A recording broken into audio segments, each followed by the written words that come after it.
Hello and welcome to yet another video in my channel.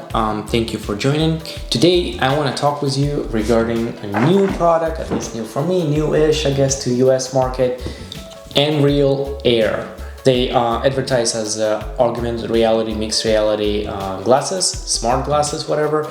I don't know what do you even supposed to call this because, well, I'm gonna dive in a little bit later like what it is and what it isn't, but you know, this is what we're reviewing today. So let's start with the first thing first, the packaging, right? So it comes with awesome packaging, in my opinion, for free because it's like included. Yeah, nothing is free, but it is included. It comes with this very high quality sunglasses pouch, which looks just like, you know, high quality any sunglasses pouch. You know, it doesn't look abnormal at all. It's divided into two sections, and on the bottom you can put here like your cables, and it comes with a little shade for your sunglass shades to block entirely the light. So if you, let's say, on a day trip to the beach or something, you're somewhere where it's very bright and the brightness of a screen is not doing it for you, you can put this, block entire light, and well, guess what? You're not gonna see anything apart from a screen, but you're gonna be able to see the screen. So again, not sure how augmented reality that would be because that's just a screen, but anyway, we're gonna dig into it later. However, the packaging is pretty darn cool. I think the quality of a product itself is really nice. It's built very well.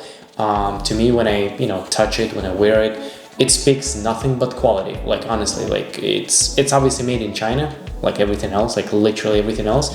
So that's not really a determining factor, but there is no weird squeaks, there is no weird movements that it's not supposed to be doing. It's pretty solid. Now, what it is and what it isn't. Let's talk about that for a second. In my opinion, for me, the most biggest selling point of this device is how absolutely inconspicuous it is, how very comfortable it is, and the way it looks. Like honestly, like in most of the products, you don't really care how it looks, I guess, as long as it works. Like if you buy an electronics, like it's probably the last, criteria for you to pick it. Like if you buy a speaker, it doesn't really matter how it looks, I guess. The quality, that's what matters, right? But here, I think it does matter because you're wearing it on your face, and let's be honest, we all humans are self-conscious about the way we look in public. And this is what it opens the possibility for us. It opens the possibility for us to use such devices in public, which is honestly, until this, I think is pretty much unheard of. Can you imagine anyone in a public place wearing VR headset? Because I mean, that would be weird. I'm not saying it's impossible, but that would be weird. Or even like, early adopters, like Google Smart Glass, whatever they were called. They look pretty dorky, ridiculous, and they immediately were noticed by anyone like, what is that? That looks weird on your face. With this, let me show. Well, first of all, I always wear glasses, so for me that's kind of natural. Those comes with the ability to put your prescription glasses lenses as well, as I already done. I did it by myself actually. I just literally had a spare older glasses that I haven't used, so I just removed the lenses, drilled the holes, and bada bing bada boom, it works. So it looks just like a normal sunglasses, right? Like it doesn't look too weird. I mean, sure, maybe it doesn't look just like any like the best sunglasses or anything like this. Like maybe you wouldn't wear it for fashion reasons, sure, but you're not gonna look like a crazy alien in the middle of a street while wearing this. Now let me give you a scenario such as airplane. Everybody hates traveling from a perspective of sitting somewhere in one place where you cannot really do much, and then you're on your phone, and guess what, all your neighboring passengers can see what you're doing. I don't know, it's just awkward. It's not really a good experience. With this, I can have a 120-inch screen in front of me, sitting on a plane with 100% privacy. This is unheard of, and at the same time, I would look normal doing that, and more than that. At any given point, I can either raise or lower my brightness of a screen, which would allow me to perfectly see the environment I'm in. So I'm not going to be sitting there, not seeing that food being served on the plane or somebody asking me a question. No, not at all. I can see the world around me, I can see what's going on the screen, and I can manage how bright each one of those goes. And as I already discussed, if it's too bright, if you want to just space out and be in your own little world, you put this on top, it just clips on, there you go, and it's complete blackout. Now I can see nothing but my own screen, my own content. Nobody can really see anything what else going on there. There you go. Now, audio quality. It does have two speakers right near your ears. They're built in, and honestly, they're okay. I mean, they're nothing to brag about. They're not gonna blow your mind. They're not like, you know, 3D IMAX experience or anything like this, but they're pretty good. So, and if you compare them with some, I don't know, cheap Bluetooth headphones, that's it. That's all you need. 100% privacy, and you know, you're good to go. And nowadays, everybody have a Bluetooth headphones anyway, so I feel like this is not necessarily a necessity. It's just nice to have. Let's say if you're home alone, you don't really care about people hearing too much of what you're watching or anything. You can use speakerphones if you want. You can use headphones. That's fine. Now, other devices. What can you use this with? All right, well, let's talk about that. So, first of all, you can use it basically, if you think about it, pretty much with any device. You could possibly use it with HDMI, right? So, which probably nowadays in 2023, every single device. However, it comes with a pretty big caveat to this. For regular HDMI that does not feed power through it, such as, for example, iPhone or iPad, you would have to use one of those. And by the way, for iPads, it's only for the iPads that are non-USB-C. The USB-C ones are okay. However, if you have Lightning port or let's say a PlayStation 5, a Nintendo Switch, Xbox, you cannot use it directly with just by plugging HDMI cord, because those HDMI cords, or rather systems, do not pass power through HDMI cords. Therefore, these glasses won't work because they actually require power from whatever device is streaming. They don't have their own battery or anything like this. That's why they're so tiny. That's why they're so light. There's a little bit of a processing power here, like brains, whatever, but there is no battery. There is no power supply. So in order for this, you have to buy a separate adapter, which doesn't look that small. Like it's a hefty adapter, you know, it's not very convenient to hold, and you have to charge it. It does have an indicator of a battery there, like it has like those three like dots. It lasts a good amount, I would say probably 3-4 hours of watching, like, you know, a movie from your phone, for example. Also, it does drain, if you're using some other devices without the adapter, it does drain their battery obviously too, so it's something to think about. But the adapter takes care of this for the iPhone and for all the streaming devices. But again, if you're thinking of playing, like, let's say PlayStation 5 with this, keep in mind 2-3 hours, 4 hours tops maybe, this is gonna die and you cannot stream anymore, and you have to, you know, recharge that thing. And another problem that nobody really talks about is this. So this is the cable it comes with. And I'm not saying that, you know, you only limit it to this cable, but this is the standard equipment. How are you supposed to stream, let's say PlayStation, right? PlayStation 5 with this adapter. Like, this is where I plug it in, this is the end of it. So the PlayStation literally supposed to be 3 feet away from me. This does not sound convenient or logical. Like, why would you do that?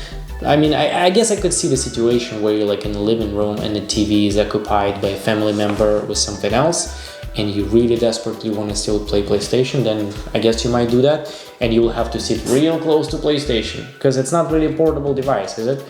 So this creates issue. Also, when you use it with this and an iPhone, it just mirrors your screen. You know what I mean? Like, you don't have any AR experience. You do not have any applications. For example, for Android, I do not own an Android, sorry. I don't know, not really very interested to me, but maybe that tells more about me than I know. But anyway, on an iPhone, You don't even have an app for this. Like on Android, I have an app called Nebula, I believe, made by Nreal, which is weird. Why is it called Nebula if the company calls Nreal, glasses called Air, but the application called Nebula? It's very confusing to me. But anyway, in that application, they have a couple of very simple games and sort of like a browser where you can, scroll through this browser like vertically, I believe, and you can just consume some media and stuff. It's not very well developed. I heard a lot of bugs about it. I heard a lot of crashing with this. And it doesn't really give you any like new, options to interact with anything, because again, keep in mind there is no sensors. So you're limited to basically mirroring whatever you're streaming. Could be Netflix, it works. Could be any other like YouTube, whatever. That's fine. That's cool. Nothing else though. So I don't think it should be promoted as augmented reality, because it just isn't one. Now, with that said, I think this is pretty amazing extension to your screen. This is amazing, mind-blowing second screen. What I can do is wear those and plug it into my MacBook where I do most of my work, and I will have a second virtual screen. And if my head is looking forward, right? Like I'm perfectly straight, I don't have to bend my neck, I'm sitting on the table, I'm looking forward in a very comfortable from position. I have a screen right here in front of me, and then my computer screen is right there also. So I have two screens, one on top of another, with a keyboard at the bottom if you're using a laptop, obviously. So it creates a very giant, comfortable workspace, and it is pleasure to work with, no question about it.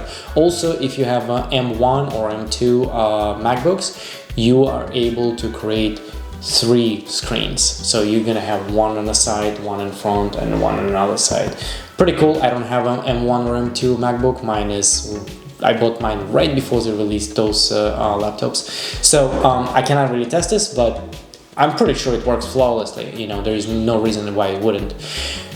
But even with this capabilities that I have, I think it's pretty cool as just an extension monitor. And this is OLED screen, and it creates a huge screen in front of you. Like my work laptop is, it's 16 inch. This is like right now when I'm stretching my hands, this is the size of a screen that I'm able to see on my laptop, sitting on my table, right? On these glasses, the screen would be roughly this big. So I know it's a very, scientific measurements here, but my point is it's huge. At home, I have 77-inch OLED Sony TV, and I'm sitting like literally, I don't know, 4 or 5 feet away. 5 feet away, 4 is too close. 5 feet away from it, maybe 6, okay. And it's 77 inch, so it's large, right? But then I put this, and it's way bigger. It's probably by a third larger than my 77-inch TV standing 5 feet away from me. So this is huge. It literally creates a cinema experience for you. Again, if you're wearing some sort of like headphones, so you have like a proper audio to, supplement this. If you're watching with the regular speakers, if you want to go, it's not going to be, like so immersive, but it's still, you can consume media on the go, on the airport where you're waiting, on a giant screen with a great quality. No question about it, the best extension screen on the market so far, period. With that said, it comes with some really weird, annoying quirks. Let me explain. When you buy those glasses, you literally cannot just plug them in and watch, or start using. Nope. You have to update them. You have to activate them, then update them. And it sounds like, so what? I buy my iPhone, I do the same thing, I update software. But here's the thing. First of all, you have to do those things. It's not optional. Second of all, you cannot just update them by themselves. Like I cannot do anything. I cannot turn them on right now. I cannot do nothing. I have to use very specific browsers. It has to be like very updated Chrome and stuff. I have to download it from there. I have to connect the glasses from there. It's also very finicky on a Mac. I was able to do it with one of my glasses, but it took me by a long shot, like 3 times as long than it would have done on a Windows. With Windows computer, it's easier, although I hate Windows, but whatever. It's much easier. You have to activate them, you have to update them manually, and then you can use it. But here's my question. I owned it for a couple months, right? How do I know if anything improved and there is a new software available for my glasses, right? They're pretty expensive, they're not that cheap, so it's not like, whatever, who cares? No, I want to maintain them, I want the latest features and stuff. Well, and the answer is, you don't know. That's the thing. You just have to, again, plug them back to your computer, go to the very specific, not that great of a website, and double, triple check that your software, firmware, whatever, is the latest. That's the only way. Even when it's plugged into a phone, to some sort of source of power, it has no brains or whatever to actually give you this information and update itself. Nothing.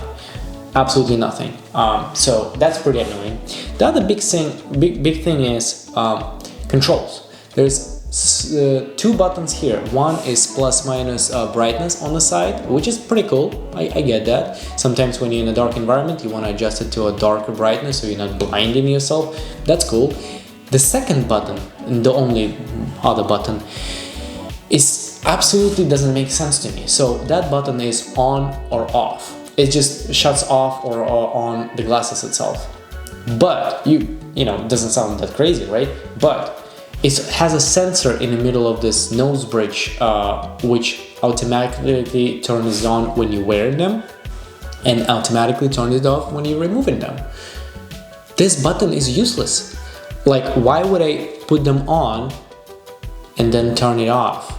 Because if you on the go, let's say you're on a go in an airport, whatever, you can literally pause it on your phone or unplug your phone or turn off your phone and it will do the same exact thing. Or you just literally remove it a little bit away from your nose bridge and it's gonna shut down. This button is absolutely useless. I don't know, do what you want to do, but this is my very strong opinion. More than that, this is being advertised as immersive experience, where it's basically, if you go to their website, you see a bunch of people by a fireplace, they're just wearing them, they're just having, day-to-day fun, enjoying time with friends, and while they're wearing them, they're watching the stuff. But here's the huge opportunity that I see. What could, in my opinion, this button do and it doesn't? The screen is like I showed you, like this big, and the problem is it's literally going to be in front of my face like this. So you can imagine if I'm on a normal day, I'm walking, there's a screen this big in front of me. It's very difficult to see anything else. Almost impossible. But let's say it's possible, but it's just poopy. So my opinion is what this button could have been amazing is with a click or double click, whatever you want to make it, if it could shrink it in a corner and then back to full size, that would have been stunning. In this option, I would have been able just to wear them and literally go, some grocery shopping, which is not that exciting, but I could wear this, watch my favorite content on something, I don't have to pay too much attention, I'm not like driving or anything. And on the side right here, I could see some video in the background going on, maybe I'm just looking for some important part that I want to take a note of. I don't need to see it like this in front of my face, not all the time. So if that button could do that, this little switch from side of a screen to full, immersive experience, that would be fantastic. Think about this, even airport experience. One thing is when you're sitting on your seat, you don't want to hear your neighbors, you don't want to just, hide from everyone and just boom, experience your own thing. I get that. But what about the boarding time? What am I supposed to remove it? To actually speak with people and everything. But guess what? I'm wearing prescription lenses. So when I'm removing this, I'm blind as a rat. So I'm supposed to carry 2 glasses, very handy, just to be able to interact, and then I have to put back and forth. It's annoying. It's kind of killing the comfort which they created so neatly. So that button is absolutely useless. And then another huge problem with this that I see, I don't know, how come people don't complain about it? But maybe, and I thought it's just my glasses until I bought the second pair of glasses for my wife, and both of them updated, and they went through already at least, I want to say, 3 different firmware updates. So I've been keeping up with updates, I've been testing them thoroughly. I use this literally every day, and both of those glasses have extremely crazy saturated red, like red colors. And that's just bothers me. Like, this screen quality is amazing, but red color is just, intensity of it is so exaggerated compared to what it should be that it's not even funny. Like, whenever you watch some movie and there's a skin tone, you know how like skins might have some reds, like lips, whatever, you know, some people just, you know, getting a little bit exercise or something, their skins get a little bit redder. In these glasses, they're gonna look like covered in red paint. They're gonna look very, very red, which not the case. So in computer games, you know, some vivid graphics, this being exaggerated quite a bit. So keep that in mind. Apart from that, the quality is extremely sharp. The colors are very good, apart from red. And the brightness is actually pretty good too. Like, if you indoors, forget about it. You don't need the cover or anything. This is really good. If you're outdoors, it depends on how much details you want to see, and you know, if you want to be immersive, if you're like on an airplane and you don't need to see anything else, or if you just, you know, walking about your business and you need to kind of see both things at the same time. So you pick your poison. Now, one of the most amazing things in my mind what you can do with this device is Steam Deck. Literally the biggest draw of Steam Deck, the biggest negative of a Steam Deck, not the only one, but the biggest, is the screen. There's nothing wrong with the screen, but it's small, it's pokey, it's, you know, it's 720p, and like, you know, it's just not great. It's not OLED or anything, it's just basic screen, you know. You pair this with that, and now suddenly you have OLED 120-inch, very nice quality with bad reds screen right in front of you whenever you go. And this, see, having glasses making it difficult. And this doesn't look suspicious at all. Like, I could be sitting on a plane, you know, again, with a good posture. Like, I don't have to be sitting like this. Like, yeah, you could, but it's not a good idea, especially in the long term. Believe me, I'm old enough. So you can sit good with a good posture, you can lay down, you can relax and you sit there, you know, you can stretch out as much as you want, and you can enjoy either some content or you can enjoy some game, anything you want on the go. And that screen will show nothing while you are connected to these glasses. It will not use the screen of your Steam Deck, it will only use the screen of Nreal.